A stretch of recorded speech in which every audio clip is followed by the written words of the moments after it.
ਤੇ ਜਿਹੜਾ mega winter storm ਆਇਆ ਆ, ਇਸ ਦੇ ਨਾਲ ਪੂਰੀ ਤਰ੍ਹਾਂ ਜਿਹੜਾ ਟਰੈਵਲ ਆ ਉਹ ਮੈਲਟ ਡਾਊਨ ਹੋ ਗਿਆ, ਖਾਸ ਕਰਕੇ ਬੇ ਏਰੀਏ ਦੇ ਵਿੱਚ। ਬੇ ਏਰੀਏ ਦੇ ਵਿੱਚ 60% ਦੇ ਕਰੀਬ ਸਾਊਥ ਵੈਸਟ ਦੀਆਂ ਜੋ ਫਲਾਈਟਸ ਆ ਉਹ ਕਹਿੰਦੇ ਵੀ ਕੈਂਸਲ ਹੋ ਗਈਆਂ, ਇਨਕਲੂਡਿੰਗ ਨੇਸ਼ਨ ਵਾਈਡ ਜੇ ਦੇਖਿਆ ਜਾਵੇ। ਲੋਕ ਕੋਈ ਜਾ ਰਿਹਾ ਸੀ ਡਿਜ਼ਨੀਲੈਂਡ ਨੂੰ, ਕੋਈ ਕਿਤੇ ਘੁੰਮਣ ਫਿਰਨ ਜਾਣਾ ਸੀ, ਤੇ 2-2 3-3 ਦਿਨ ਸੈਨ ਫਰਾਂਸਿਸਕੋ ਜਾਂ ਓਕਲੈਂਡ 에ਅਰਪੋਰਟ ਤੇ ਸਟਕ ਰਹੇ। ਉਹਨਾਂ ਨੂੰ ਹੋਟਲ ਲੈਣੇ ਪਏ, ਕਹਿੰਦੇ ਸੇਮ ਹੀ ਕੱਪੜੇ ਪਾ ਕੇ ਉੱਥੇ ਬੈਠੇ ਰਹੇ। 17,000 ਦੇ ਕਰੀਬ ਫਲਾਈਟਸ ਕੈਂਸਲ ਹੋ ਚੁੱਕੀਆਂ ਬੁੱਧਵਾਰ ਤੋਂ ਲੈ ਕੇ ਹੁਣ ਤੱਕ, ਤੇ 10,000 ਫਲਾਈਟਸ ਆਲਰੇਡੀ ਲੇਟ ਹੈਗੀਆਂ ਆ। ਤੇ ਲੋਕਾਂ ਨੂੰ ਆਪਣਾ ਜਿਹੜਾ ਲੱਗੇਜ ਹੁੰਦਾ ਉਹ ਲੱਭ ਨਹੀਂ ਰਿਹਾ। ਲੱਭ ਨਹੀਂ ਜੇ ਅਗਰ ਫੋਟੋਆਂ ਹੂੰ ਦੇਖੋ ਉੱਥੇ ਏਦਾਂ ਆ ਵੀ ਕਿਸੇ ਦਾ ਪਤਾ ਨਹੀਂ ਲੱਗ ਰਿਹਾ ਕਿ ਇਹਦਾ ਕਿੱਥੇ ਲੱਗੇਜ ਹੈਗਾ ਆ।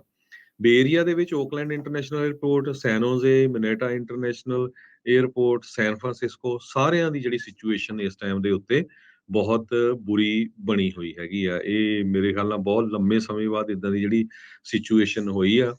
ਟੋਟਲੀ ਕਹਿੰਦੇ ਕਲੈਪਸ ਹੋਇਆ ਆ ਸਾਊਥ ਵੈਸਟ 에ਅਰਲਾਈਨ ਦਾ ਓਕਲੈਂਡ ਦੇ ਵਿੱਚ। ਜਿੰਨੇ ਵੀ ਲੋਕ ਟਰੈਵਲ ਕਰਦੇ ਉਹ ਕਹਿੰਦੇ ਵੀ ਅਸੀਂ ਇਦਾਂ ਦੀ ਕਦੇ ਸਿਚੁਏਸ਼ਨ ਦੇਖੀ ਨਹੀਂ ਹੈਗੀ। ਤੇ ਸਿਚੁਏਸ਼ਨ ਇੱਥੇ ਤੱਕ ਆ, ਕਹਿੰਦੇ ਜੇ ਇੱਕ ਬੰਦਾ ਕਹਿੰਦਾ ਵੀ ਮੇਰੀ ਕਦ ਫਲਾਈਟ ਹੋਊਗੀ, ਤੇ 1000 ਬੰਦਾ ਉਹਦੇ ਪਿੱਛੇ ਲਾਈਨ ਤੇ ਲੱਗਾ ਹੋਇਆ ਆ। ਇੰਨੇ ਜਾਣੇ ਜਿਹੜੇ ਲੋਕ ਆ ਉਹ ਵੇਟ ਕਰ ਰਹੇ ਹੈਗੇ। ਸੋ ਇਹਨਾਂ ਦੇ ਹਰਜੋਤ ਸਿੰਘ ਜੀ ਜਿਹੜਾ ਮੈਲਟਡਾਊਨ ਹੋਇਆ ਆ, ਇਸ ਦੇ ਲਈ ਆਪਾਂ ਕੱਲ ਵੀ ਗੱਲ ਕਰ ਰਹੇ ਸੀਗੇ ਵੀ ਬੀਟ ਬਿਊਟਿਜ ਜਿਹੜੇ ਆ ਉਹਨਾਂ ਨੇ ਕਿਹਾ ਵੀ ਅਸੀਂ 에ਅਰਲਾਈਨ ਨੂੰ ਜਵਾਬ ਦੇ ਜਿਹੜੇ ਇਸ ਦੇ ਵਿੱਚ ਕਰਾਂਗੇ, ਤੇ ਕਹਿੰਦੇ ਵੀ ਇਦਾਂ ਨਹੀਂ ਜਾਣ ਦੇਣਾ। ਹੁਣ ਤੱਕ ਸਾਊਥ ਵੈਸਟ ਨੇ 15,700 ਫਲਾਈਟਾਂ ਇਹਨਾਂ ਦੀਆਂ ਜਿਹੜੀਆਂ ਉਹ ਕੈਂਸਲ ਹੋਈਆਂ। ਇਹਨਾਂ ਦੇ ਸੌਫਟਵੇਅਰ ਸਿਸਟਮ ਐਰਰ ਅਜਿਹਾ ਆਇਆ। ਹੁਣ ਇੱਦਾਂ ਵੀ ਇਹਨਾਂ ਦੇ ਇੰਪਲਾਈ ਹੁੰਦੇ ਆ, ਇੱਕ 에ਅਰਪੋਰਟ ਤੋਂ ਪਹੁੰਚੇ, ਦੂਜੀ ਥਾਂ ਤੇ ਪਹੁੰਚੇ, ਉੱਥੇ ਜਾ ਕੇ ਉਹਨਾਂ ਨੇ ਜਿਹੜੇ ਉਹ ਕੰਮ ਨਿਪਟਾਉਣੇ ਹੁੰਦੇ, ਕਰਨੇ ਹੁੰਦੇ ਆ।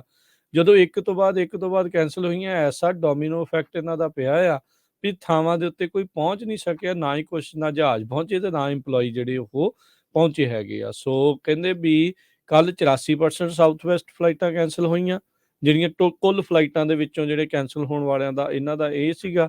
ਫਿਰ ਅੱਜ 91% ਜਿੰਨੀਆਂ ਫਲਾਈਟ ਕੈਂਸਲ ਹੋਈਆਂ ਉਹਦੇ ਵਿੱਚੋਂ ਸਾਊਥ ਵੈਸਟ ਦੀਆਂ 91% ਸੀਗੀਆਂ। ਤੇ ਕੱਲ ਨੂੰ ਜਿਹੜੀਆਂ ਕਹਿੰਦੇ ਫਲਾਈਟਾਂ ਕੈਂਸਲ ਹੋਣੀਆਂ ਆ ਜਾਂ ਹੋ ਰਹੀਆਂ ਨੇ ਕੱਲ ਵਾਲੀਆਂ ਪਹਿਲਾਂ ਹੀ, ਉਹਦੇ ਵਿੱਚੋਂ 99% ਜਿੰਨੀਆਂ ਫਲਾਈਟਾਂ ਕੈਂਸਲ ਆ ਉਹ ਸਾਊਥ ਵੈਸਟ ਦੀਆਂ ਆ। ਸੋ ਸਾਊਥ ਵੈਸਟ ਦਾ ਭੱਠਾ ਜਿਹੜਾ ਪੂਰੀ ਤਰ੍ਹਾਂ ਬਹਿ ਗਿਆ। ਇਹ ਜਿਹੜਾ ਇਹ ਵਿੰਟਰ ਮੈਲਟ ਡਾਊਨ ਇਹਨਾਂ ਦਾ ਇਹ ਹੋਣਾ ਆ, ਇਹ ਹੋ ਸਕਦਾ ਵੀ ਭਾਈ ਇਹਨਾਂ ਨੂੰ ਬੈਂਕਰਪਟ ਵੀ ਕਰ ਜੇ, ਕਿਉਂਕਿ ਬਹੁਤ ਸਾਰੇ ਲੋਕਾਂ ਨੂੰ ਇਹਨਾਂ ਨੂੰ ਹੁਣ ਹਰਜਾਨਾ ਦੇਣਾ ਪੈਣਾ ਆ। ਬੈਗੇਜ ਕਲੇਮ ਜਿਹੜੇ ਉਹ ਬਹੁਤ ਹੋਣੇ ਆ।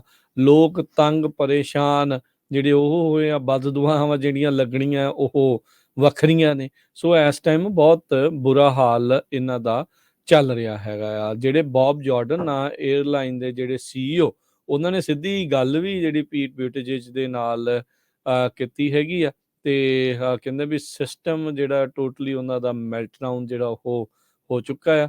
ਤੇ ਪੀਟ ਬਿਊਟਿਜੇਜ ਨੇ ਜਿਹੜਾ ਕਿਹਾ ਆ ਵੀ ਸਾਡਾ ਜਿਹੜਾ ਡਿਪਾਰਟਮੈਂਟ ਆ ਉਹ ਅਸੀਂ ਕਲੀਅਰ ਕਰਦੇ ਜਾਈਏ ਵੀ ਇਹਨਾਂ ਨੂੰ ਜ਼ਿੰਮੇਵਾਰ ਅਕਾਊਂਟੇਬਲ ਜਿਹੜਾ ਇਹਨਾਂ ਦੇ ਲਈ ਉਹ ਠਹਿਰਾਏਗਾ, ਜਿਹੜਾ ਉਹ ਕਰੇਗਾ। ਸੋ ਇਹ ਹੁਣ ਦੇਖੋ ਕੀ ਜਿਹੜਾ ਹੁੰਦਾ ਆ, ਕਿਉਂਕਿ ਜਦੋਂ ਇੱਦਾਂ ਕੈਂਸਲੇਸ਼ਨ ਹੁੰਦੀਆਂ US ਦੀਆਂ 에ਅਰਲਾਈਨਸ ਆ, ਇਹਨਾਂ ਨੂੰ ਰਿਕੁਆਇਰਡ ਹੁੰਦਾ ਆ ਵੀ ਜਾਂ ਕੈਸ਼ ਰੀਫੰਡ ਕਰਨ ਪੈਸੰਜਰਸ ਨੂੰ, ਤੇ ਜਾਂ ਜਿਨ੍ਹਾਂ ਨੇ ਜਿਹੜਾ ਉਹ ਨਹੀਂ ਕੀਤਾ, ਆਪਟ ਵੀ ਨਹੀਂ ਕੀਤਾ ਟਰੈਵਲ ਕਰਨ ਦੇ ਲਈ। ਸੋ ਇਹ ਆਉਣ ਵਾਲੇ ਦਿਨਾਂ ਦੇ ਵਿੱਚ ਵੀ ਹਰਜੋਤ ਸਿੰਘ ਜੀ ਇਹ ਹਾਲਾਤ ਰਹਿਣ ਵਾਲੇ ਆ।